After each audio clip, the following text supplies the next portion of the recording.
All right, so ready to jump into another deep dive. Let's do it. Awesome. Today we're dissecting Real Madrid's La Liga match, their recent one, against Valencia. Okay. And for this one, we've got some excerpts from Document Sends Tighter to help us break down all the action. Sounds good. Now, this wasn't just any other match, just another Saturday game. Right. This was match day 30. So, the season's really heating up, and this game had some serious implications for Real Madrid's title hopes. No pressure, right? Yeah, no pressure. Well, except a ton of pressure. Uh-huh, exactly. So how do they do?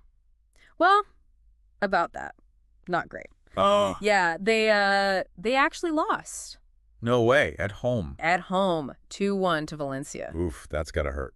It does, and to make things even worse, Valencia's winning goal, deep into added time. Ouch. How did... 95th minute. Talk about a last-minute gut punch. Wow. So was it just a bad day at the office for Real Madrid, or did Valencia really outplay them? Well, it sounds like things got off on the wrong foot for Real right from the start. How so? Well, according to the source, Valencia drew first blood. Diaby. He got the goal, 15th minute. Okay, so Real Madrid's already playing catch-up. Did they have any chances to equalize early on? They did, actually, a golden opportunity. 11th minute, penalty awarded to Real Madrid. Okay, so they could have evened things up right then. Did they convert? Sadly, no. Vinicius Jr. stepped up to take it, but he couldn't find the back of the net. Missed. A missed penalty that early in the game. You have to wonder if that kind of messed with their momentum, psychologically. Yeah, for sure.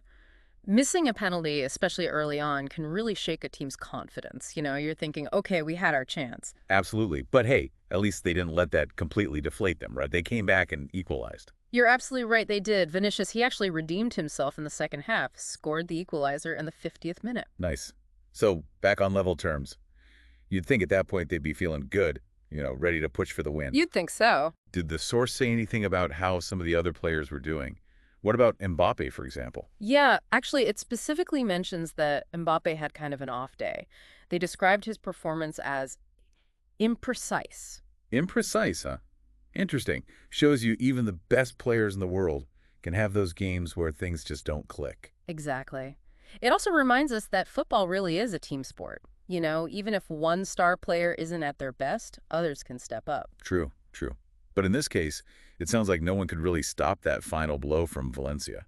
Yeah, that late goal by Duro in the 95th minute, it was a heartbreaker. I bet the stadium was just silent, in shock. Yeah, that kind of last-minute goal, it's like all the air gets sucked out of the place. And for Real Madrid, it's not just about those 3 points lost. Right. The source really calls this loss an embarrassing setback for them in the title race. Oh, wow. Yeah. And you have to remember, Barcelona was playing Betis later that same day. So this loss basically handed Barcelona a golden opportunity to increase their lead. Precisely. We could be looking at a 6-point gap between them now.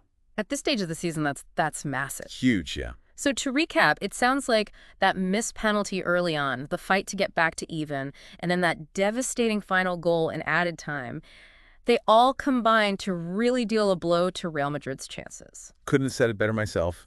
And it's crazy how a couple of moments, like that penalty miss or a lapse in defense in those final seconds can have such a huge impact on the entire season. Absolutely. It really highlights how important it is to seize those chances when you have them and to stay focused for every single minute of the game. It's like one tiny slip-up can completely change the course of everything. Exactly. So for everyone listening, think about that for a second. How often do we see that in sports, in any competition really, where just a few key moments, a few decisions can make the difference between winning it all and falling short? It's a reminder that staying mentally sharp and being able to perform under pressure when it matters most, that's what separates the champions from the rest. Well said. Thanks for joining me on this deep dive. Anytime. Until next time. See ya.